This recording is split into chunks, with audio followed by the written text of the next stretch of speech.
नांदेड़ शहर से करीब भंगी गांव में शेख जाकिर पटेल और मजहर शेख नामी सांप दोस्त ने इंडियन पाइथन नस्ल के एक बड़े अजगर को पकड़कर महकमे जंगलात के सुपर्द किया है। गुज़िश्ता रोज़ रात में एक फ़ोन कॉल पर जाकिर पटेल और मजहर शेख और उनके साथियों ने भंगी गांव पहुंचकर वहां से 40 किलो वजनी और 11 फीट लंबे अजगर को पकड़कर आज सुबह महकमे जंगलात के सुपुर्द किया ताकि वो उन्हें किसी कुदरती माहौल में सही सलामत रवाना कर सके। शेख जाकिर और उनकी टीम जब महकमे जंगलात के दफ्तर पहुंची, यहां उन्हें सांप दोस्त गणेश भोसले और wild life research scholar Shivam Arya से भी मुलाकात हुई।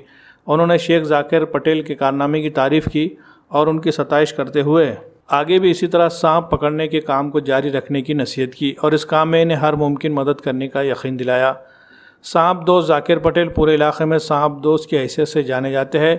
रात और दिन में जब इन्हें कहीं से कोई कॉल आती है तो फौरी वहां सांप पकड़ने पहुंच जाते हैं। इनकी ये कोशिश होती है कि लोग सांप से डर कर और इससे अपनी जान बचाने के लिए इसको मार न दे, बल्कि इस इलाके से सांप को ज़िंदा पकड़कर महकमे जंगलात के सुपुर्द किया जाए और महकमे जंगलात के अफसरान पकड़े गए सांपों को महफूज मकामात पर कुदरती माहौल के हवाले कर देते हैं।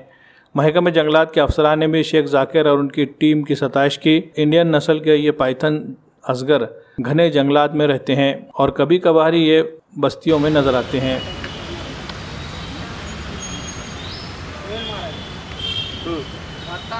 अब भाई ये भंगी गांव में जाके सांप पकड़े हम, 40 किलो तक है सांप हो, और रात बेरात जाके सांप पकड़ते हम सांप।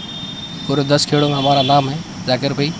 बाबू ऑफ जाउट ग्रुप है हमारा। सांप के वो इंडियन पाइथन है, वो इंडियन पाइथन है, इंडियन पाइथन बोलते हैं इसको। भारतीय अजगर या प्रजातीतला हा साप आहे। वन्यजीव संरक्षण अधिनियम 1972 प्रमाणे अतिसंरक्षित प्रजातीत हा साप मोडतो। तर जाकिर पटेल जे आपले सर्पमित्र आहेत, त्यांनी भंगीमधून हा साप पकडला होता। पकडून त्यांनी वन विभागाच्या ताब्यात दिलेला आहे आत्ता, आणि नंतर त्याला लवकरच निसर्गमुक्त करण्यात येईल।